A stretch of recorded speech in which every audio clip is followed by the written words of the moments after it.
Well, thank you very much for taking the time to talk with me. I know it's been a minute, and we are friends and we are ex-coworkers. And when, you know, there's been so much in the news about AI, and I had a personal experience with it as well, and it really started to scare me. So I literally thought to myself, what does Vimal think? And that's why I reached out to you because I know you obviously have this impressive technical background. You had your own startup and you're a senior technical leader at a leading financial fintech firm. So, yeah, that's why I wanted to reach out to you. So, thank you. Of course, yeah, let's talk about This AI. all kind of came up for me in the context of careers, jobs, hiring. So, your hiring manager, you and I worked on this together before AI was a thing. So, how do you see AI affecting hiring? It's certainly going to impact the jobs that are available, right? If you Sorry, think say of that your again. job, it's going to impact the jobs that are available, right? If you think of your job as I am a Java programmer, I write Java, or I'm a Python programmer, I write Python. If you think of your job as I do this one repetitive thing Mm, over and over again, like, yeah, some of those jobs are going to go away, right?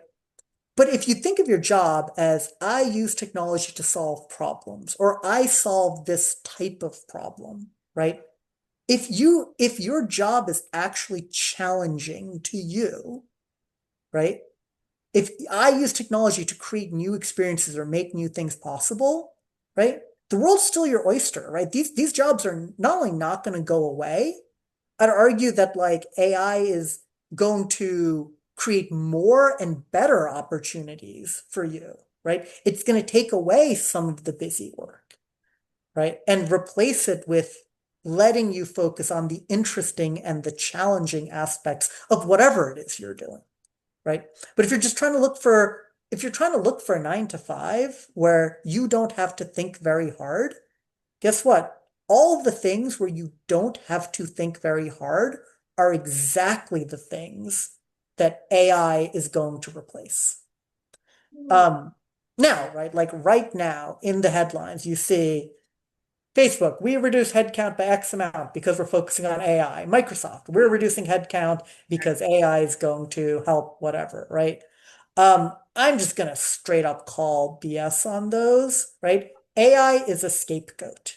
That is actually big tech companies doing downsizing that they would have, could have, should have, needed to do in response to pandemic overhiring and the end of zero interest rate policies.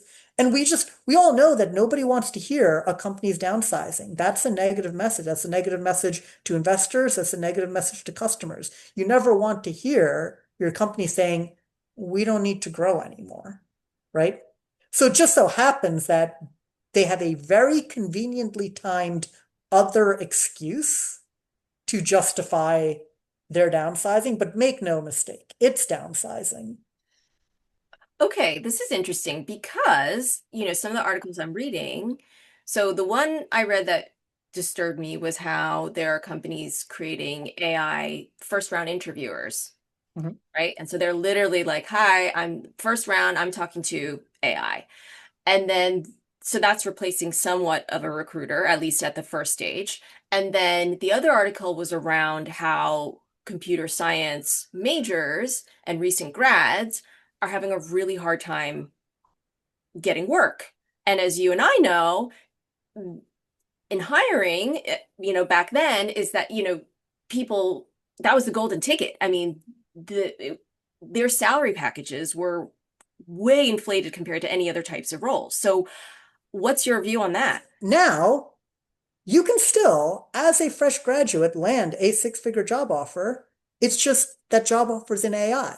That's either you working for one of these AI companies or you enabling an AI or a digital transformation for some sort of company that wants to embrace AI. right? So it's just a different job and a different role, but they still exist out there. And this is part of keeping up with the times of technology, right?